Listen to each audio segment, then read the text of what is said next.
Muito bem, então, pessoal, agora eu vou explicar para vocês como a gente cria o nosso banco de dados, o MySQL, que nós vamos usar com o WordPress.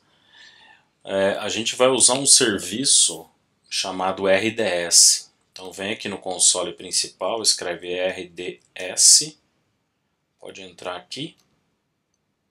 O RDS é o PaaS, né, Plataforma como Serviço de banco de dados da AWS.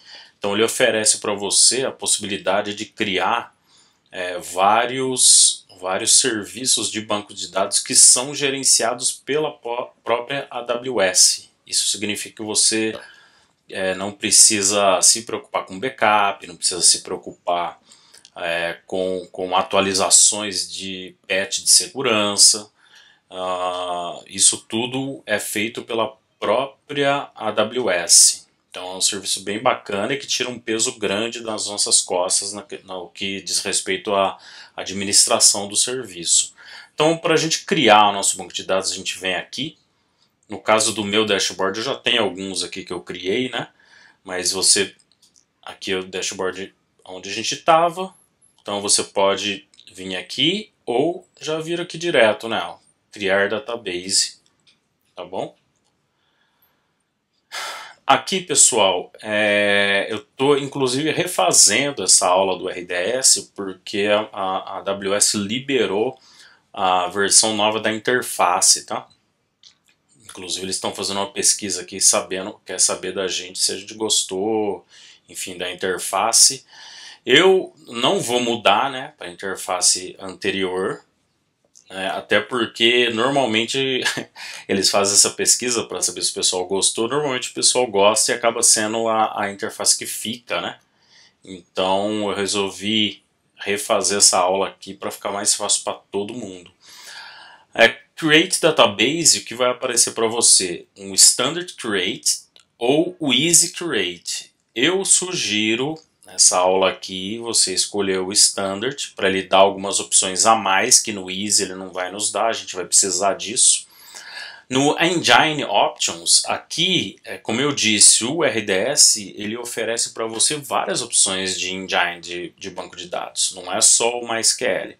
Tem, por exemplo, já vem inclusive pré-selecionado o Aurora. O Aurora é uma versão do MySQL, né, vamos dizer assim, tunado pela Amazon AWS. Então o Aurora ele vai te oferecer, segundo está na documentação da AWS, uma velocidade pelo menos de 10 vezes do MySQL. Só que tem umas coisas que vocês precisam saber, né? Bom, primeiro, ele é compatível, né? 100% compatível com MySQL. Você só não tem que reescrever sua aplicação. Mas tem o seguinte, o Aurora ele é altamente disponível. Tá? Eu vou mostrar isso para vocês daqui a pouquinho, mas ele sempre faz o deploy do Aurora em o que a gente chama de multi-AZ, que é multi-zonas de disponibilidade. Ou seja, mesmo que um data center completo, né, uma zona de disponibilidade da AWS fique fora, ele ainda vai conseguir se recuperar, porque ele vai ter mais de um serviço de banco de dados respondendo pela sua aplicação. Isso é bem interessante, sem dúvida nenhuma, quem não gostaria disso. Só que o ruim disso é o custo, né, pessoal? Então você vai pagar mais por isso, tá? Como não é o nosso caso aqui, vamos de MySQL padrão aqui mesmo, você clica aqui. Tem outras opções que eu não vou entrar aqui em questão, tá? Mas são as opções que a gente tem.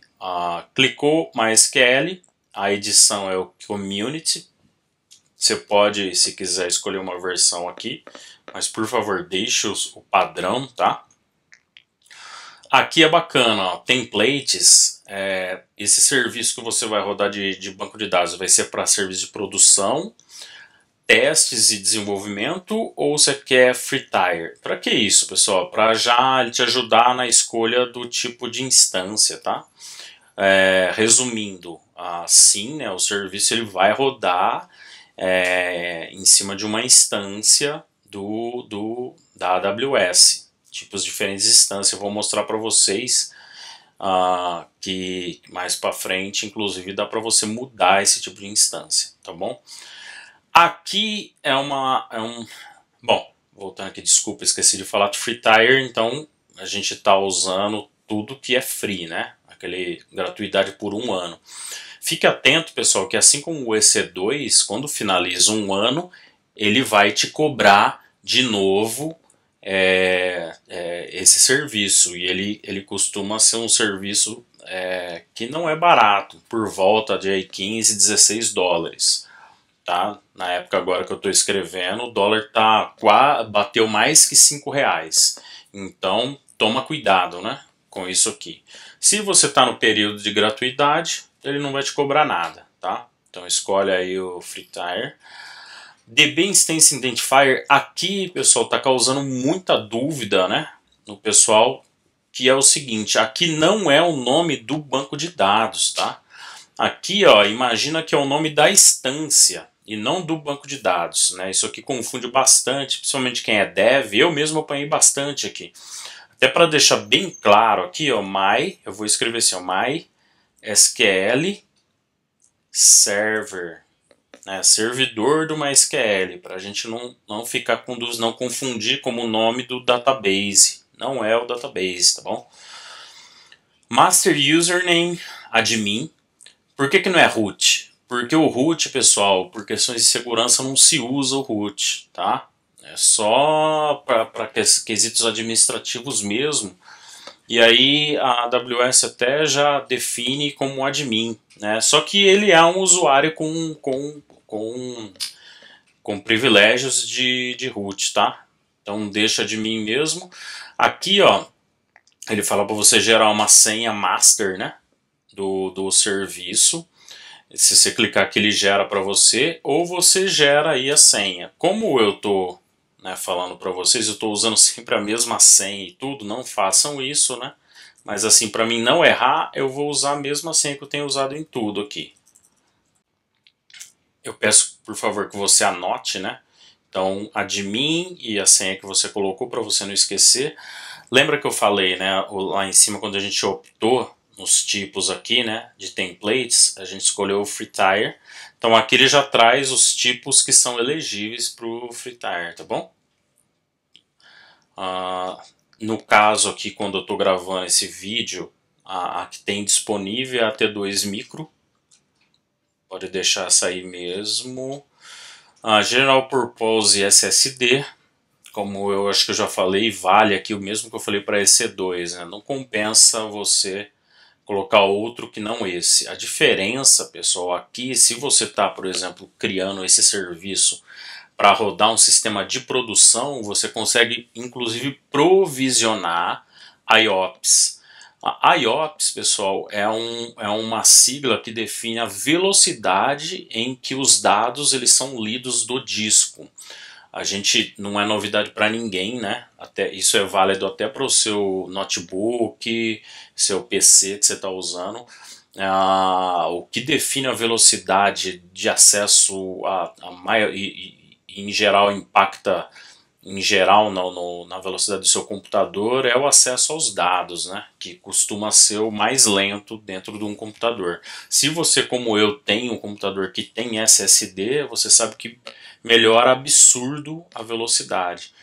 E além disso, instâncias RDS, você consegue ainda, como é o caso aqui, provisionar IOPS, ou seja, você consegue ter a garantia por parte da AWS que você vai ter um throughput, né, de uma velocidade de transmissão de dados entre o dispositivo de armazenamento e a sua instância, uma velocidade garantida de IOPS.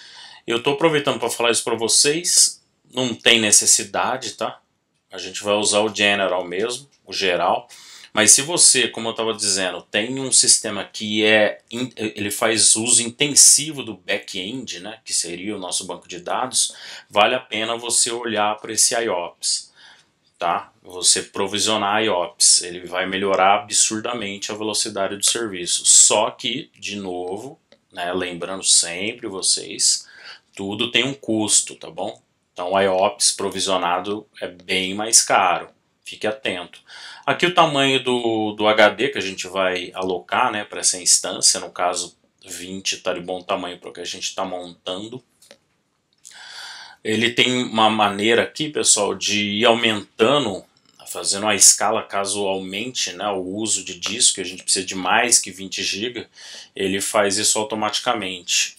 Não vejo necessidade, acho que 20 GB é suficiente, né? Eu não entendo por que deveria ser maior. Num teste aqui que a gente está fazendo, não tem essa necessidade. Vamos lá. Lembra que eu falei para vocês aquela questão de disponibilidade e durabilidade, que é o Multi-AZ, né? Se você quiser saber mais, pode clicar aqui. Mas aqui ele explica, né, que se você, por exemplo, vai rodar em produção e você quer ter alta disponibilidade, mesmo que falhe, né, e acredite em mim, né, isso já aconteceu no passado, é raríssimo, mas sim pode acontecer de um data center completo da AWS, que seria o equivalente ao que ele chama de AZ, né, a zona de disponibilidade, fica fora. Gente, pode acontecer. Então, se você realmente está setando aí um back-end para sistemas de produção, você tem que avaliar isso aqui. Questão de custo de novo, só fique atento a isso. Conectividade, você pode deixar na VPC mesmo que a gente está criando tudo, né? Aqui, ó, configurações adicionais, né? Deixa aqui na subnet default mesmo. Se ela vai ser acessada publicamente para fora, eu sugiro você colocar não, tá? Se você quer usar alguma ferramenta, tem o pessoal que usa o Workbench, né, o MySQL Workbench, etc. Tudo bem, né? Pode colocar yes, que ele vai fazer? Criar já alocar um IP válido para essa instância. O problema é que tem questões de segurança, né, pessoal, que não são bacanas, né, você deixar o banco de dados aberto para fora. Não faz sentido, inclusive. E mesmo assim, se eu não consigo te convencer com isso, já tem uma aula bônus lá no final desse curso explicando como instalar o PHP MyAdmin, tá? Então não há necessidade de você, inclusive, usar uma ferramenta no seu notebook para administrar o seu RDS, tá? Mas fica o seu critério. A VPC Security Group, a gente pode deixar o default, né? Default. Zona de disponibilidade, pode deixar no preference, ele vai lançar em alguma que tiver lá. A porta do database pode deixar default, né? Que é a 3306. Inclusive, possivelmente, se ele vai criar aqui, a gente tem que depois garantir que essa porta vai estar aberta no Firewall. Aí aqui, ó, autenticação do database, né? Tem tipos diferentes, né? Para não entrar, o vídeo não ficar gigantesco, eu só vou explicar para vocês essa mais padrão, né? Autenticação por senha, que é o que a gente faz. Agora aqui de novo, pessoal, muita atenção. Alô, alô, alô, atenção. Clique aqui em configurações adicionais, porque se você não fizer isso agora, depois vai dar trabalho, tá? Aqui é o momento em que a gente vai criar um database de verdade, o database mesmo, inicial. Isso aqui vai facilitar a nossa vida, né? Porque a gente está criando lá o WordPress e no momento de setup do WordPress ele já vai pedir para a gente o nome do database. Então já cria um database aqui. Eu vou criar com um nome que eu estou usando em tudo, né? Só para mim não ter que ficar decorando, mas por favor, se você pôr WordPress ou se você pôr outro nome aqui, lembre que você vai ter que usar isso lá no momento que estiver fazendo o setup do WordPress. Então, por favor, escreva aí no papel, escreva no Notepad para que você não esqueça. De qualquer forma, se você esquecer a senha de administração, você pode entrar em Modify desse serviço e mudar. Agora, o database inicial, acredito que não, tá? Então, assim, por favor, né, escreva aí, escolha um nome, escreva para você não esquecer. Esses parâmetros aqui podem deixar tudo dessa forma mesmo. Backup, lembra que eu falei que o RDS é um serviço gerenciado pela AWS. Você pode, por exemplo, habilitar backups automáticos. O que é isso? Como a AWS administra, ela mesmo tira um snapshot, né, que seria o equivalente a uma foto do seu backup. Se você for usar isso, se você está fazendo esse curso para realmente subir um e-commerce, vale muito a pena você deixar isso aqui selecionado, tá bom? Aí, período de retenção. Aqui, por default, ele deixa 7 dias. Você pode diminuir por 0 dias, né? Não faz, ou a retenção de um dia. O que é retenção, pessoal? É o ciclo de backup. Se você põe um dia, que eu acho meio no sense, mas ok, né? O que ele vai fazer? Cada um dia ele vai sobrescrever seu backup. Se você põe 7, que é o default, inclusive, o que ele faz? Ele vai fazer, começando hoje, né? Quando eu der o ok aqui, ele sobe o serviço e já faz um backup. Aí ele vai ter uma semana de backup. E aí ele vai voltando. Se você precisar voltar o backup, ele vai ter 7 opções, considerando que você vai querer voltar depois que completar o 8º dia, né? Você vai ter 7 backups antigos para poder voltar no tempo. Então é interessante isso aqui. Bom, de novo, né, eu tenho que falar uma coisa para vocês, questão do custo. Ele vai cobrar de você, por esse serviço, o espaço ocupado.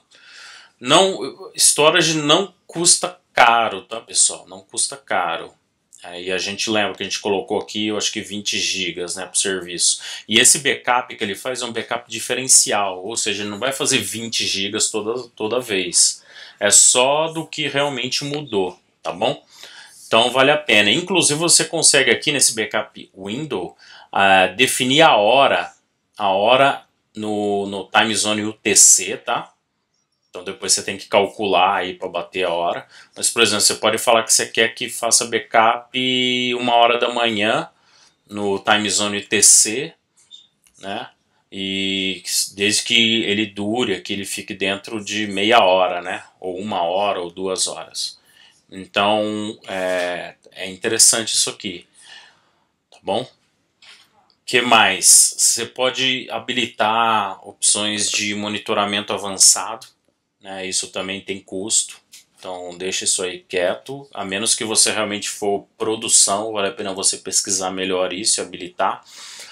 Tipo de log para exportação, né? De auditoria, de erro, de queries que estão tão lentas. Isso é bem legal, pessoal, para quem realmente vai usar sistemas de produção, né? Que se você tiver problemas no serviço de banco de dados, isso aqui ajuda sobremaneira você encontrar o problema, tá?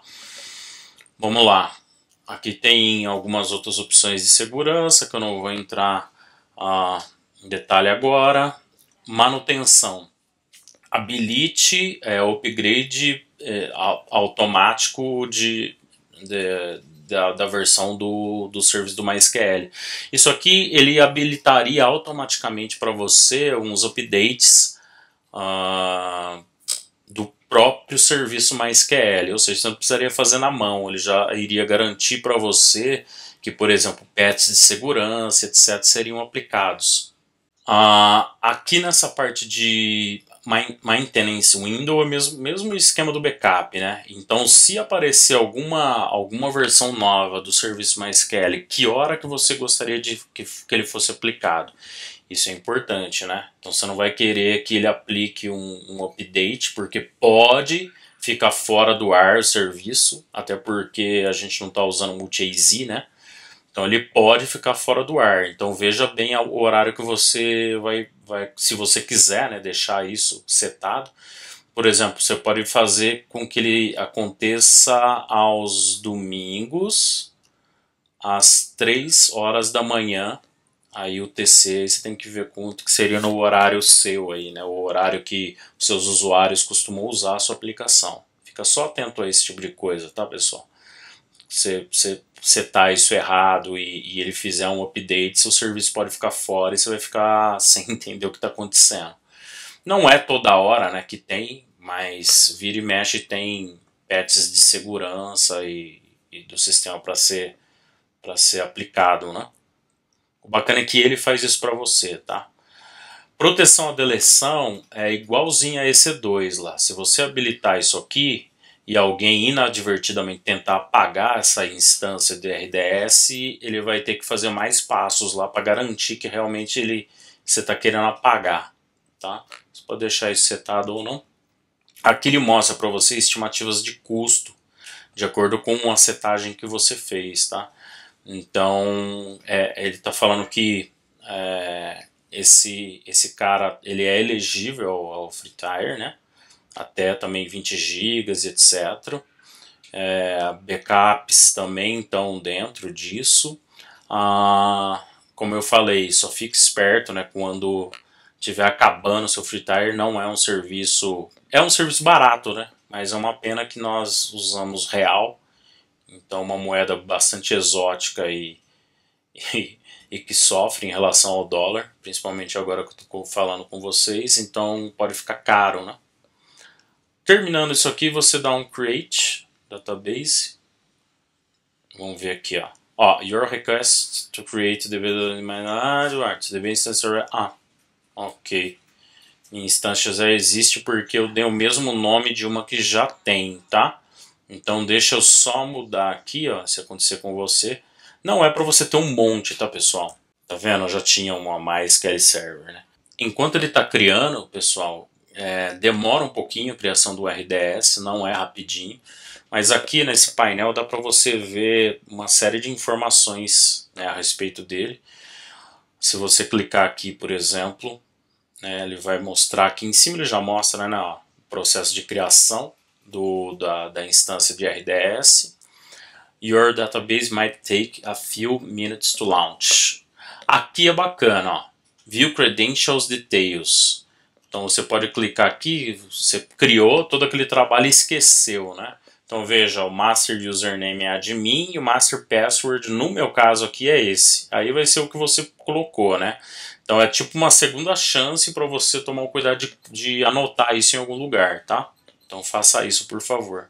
O que a gente vai precisar para usar depois que o serviço subir, que ainda não tá disponível, seria o endpoint, né? Quando o serviço subir, vai aparecer um endpoint. O endpoint aqui é tipo o endereço da máquina, né? É uma URL para que a nossa EC2 com o serviço do WordPress consiga bater nesse serviço. E ele vai aparecer aqui. Enquanto ele está criando, ainda não está disponível, né? Então vamos aguardar aqui. Aí aqui você tem acesso, tá, pessoal, brevemente aqui, ó, nessa questão de monitoramento, aquelas coisas que a gente viu, né? O uso de CPU, quantidade de conexões ao banco de dados, quanto de espaço você tem disponível, quanto de espaço de memória você tem disponível. Lembra que a gente falou de IOPS, né? Leitura e gravação de IOPS, você consegue ver aqui, né?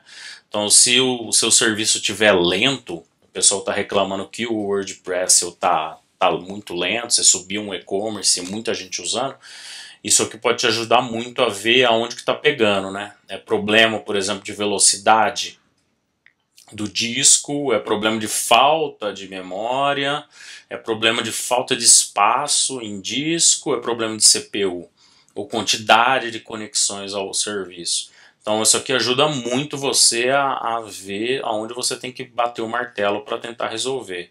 Parte de logs, né? Tá aqui. Não tem nada, obviamente que o serviço nem subiu ainda. Parte de configuração, isso aqui é bacana.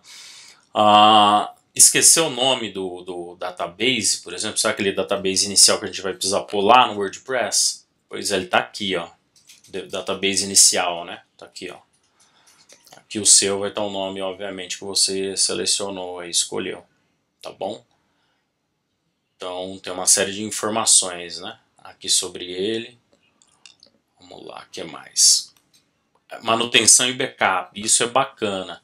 Lembra que a gente configurou lá para que ele faça aplicações de patch automaticamente. Então você consegue ver aqui quando que ele vai fazer, que foi configurado. Se tem alguma manutenção pendente, você consegue ver isso. Outra coisa que você consegue fazer aqui é a questão do backup, snapshot, isso é o que eu queria mostrar. Vamos imaginar, pessoal, que você vai fazer uma grande alteração no seu software.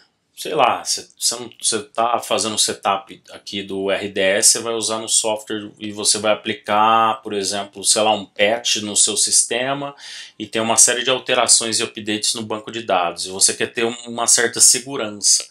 Aqui é o lugar que você faz backup, por exemplo, do RDS. Tá? Deixa eu mostrar de novo. Então você entra aqui no painel do RDS, Database, seleciona o Database, Maintenance em Backup, e no final aqui você tira um snapshot. Esse snapshot é uma foto do seu banco de dados.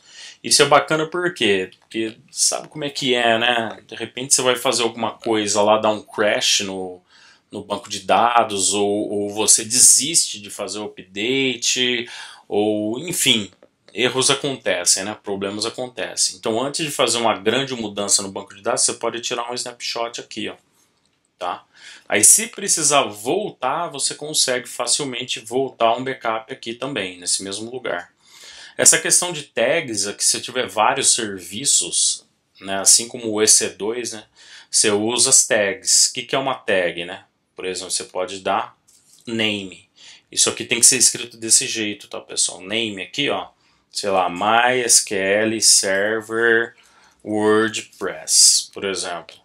Então, se você tiver várias instâncias do RDS, isso aqui ajuda você a organizar a bagunça, tá? Então, isso depois, inclusive nos locais onde sai o billing, né, ou a conta, a nota fiscal da AWS, você consegue separar isso. Olha lá, lembra que eu falei para você? Ele subiu já o serviço, agora ele está fazendo um backup. Seria um backup inicial do serviço. Nossa, eu preciso apagar esse monte de RDS que eu tenho aqui, senão isso vai ficar caro. Mas ok, então ele vai fazer. Quando ele terminar, ele vai ficar como esse de cima aqui, ó, verdinho, checado, né, disponível. Aí basta você seguir as configurações, tá bom? Deixa eu só ver se ele já gerou um endpoint. Ó, já gerou. Ó. Então isso aqui você precisa também pegar, anotar, copiar, porque você vai usar isso na configuração lá inicial do WordPress. Pessoal, agora não menos importante, peço que isso aqui ficou por último porque quero que você preste bem atenção, tá? Não tire o seu olho da tela. Se você deixar do jeito que está agora, o que vai acontecer? A gente criou a EC2, a gente criou o RDS. O seu EC2 não vai conseguir acessar o banco de dados. A gente precisa fazer uma última configuração aqui, ó. Veja que o Security Groups dele é o Security Group Default. O que você vai fazer é simples, tá? Mas é importantíssimo. Clica aqui e vai te levar para as configurações desse Security Group, que é o Default padrão, Security Group padrão. Vem aqui, ó, diminuidinho aqui para a gente conseguir enxergar. Então, regras de entrada do Security Group, editar regras de entrada.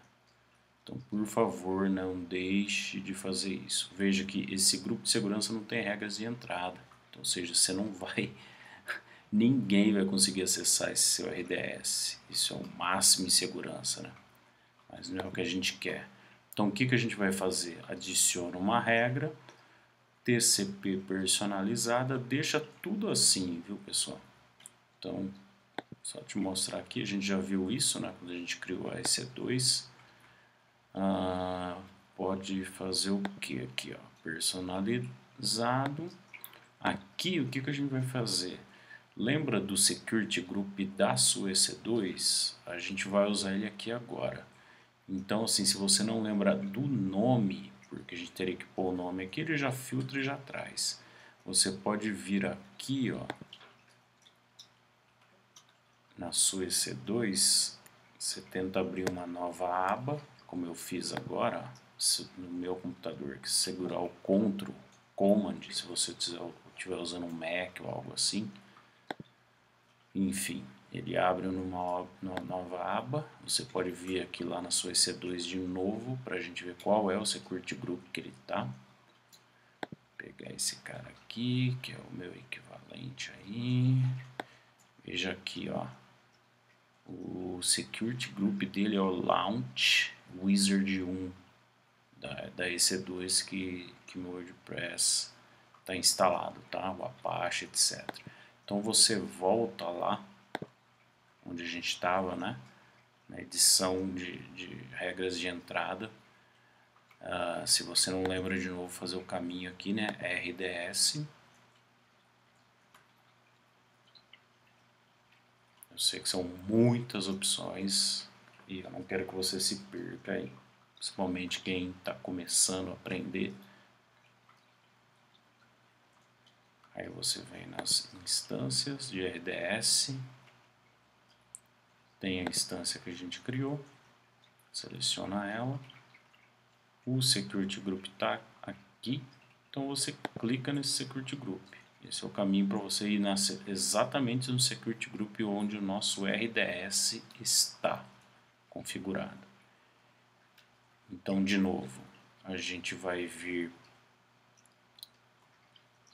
regras de entrada, editar regras de entrada, clica aqui, não tem regra nenhuma, então a gente vai... Então, pessoal, o que você faz? Vem aqui adicionar regra, todos os TCP, que é o protocolo que a gente fala, todas as portas, tudo que for TCP, vindo da onde? Vindo lá do nosso, né, Launch Wizard 1, no meu caso. Aí o nome que você deu lá para o Security Group da EC2, tá bom? Então você põe aqui, você começa a digitar o nome, ele já vai filtrando e trazendo. Só faz escolher, tá ok? E salvar. Pronto, agora sua EC2 consegue acessar o serviço do RDS. Então, se você vier aqui embaixo de novo, você vai ver que agora existe essa regra aqui de entrada, tá bom? Regra de saída, por default, sempre é essa aqui, né? Ele permite a saída para protocolo, qualquer protocolo, para qualquer porta, para qualquer destino. Mas o importante para a gente é esse, né? Então, quem vai poder chegar no seu RDS, tá ok? Tendo dúvidas ou qualquer coisa que você tenha problema nesse sentido, eu sei que para quem está começando pode ser um pouco complicado essa questão de firewall e tudo mais, mas é a maneira como a gente evita que recursos que não deveriam ter acesso por exemplo, no nosso caso aqui, ao serviço de banco de dados tem acesso. Então você consegue proteger de uma forma bem interessante os seus recursos. Me chama no fórum, pergunta, estou aqui para servir vocês. Um grande abraço, tchau, tchau. Tá bom, pessoal? Se ficar alguma dúvida, como eu sempre digo para vocês, estou à disposição dos senhores e senhoras para tirar as dúvidas, tá bom? Um grande abraço, vejo você nas próximas aulas. Tchau, tchau.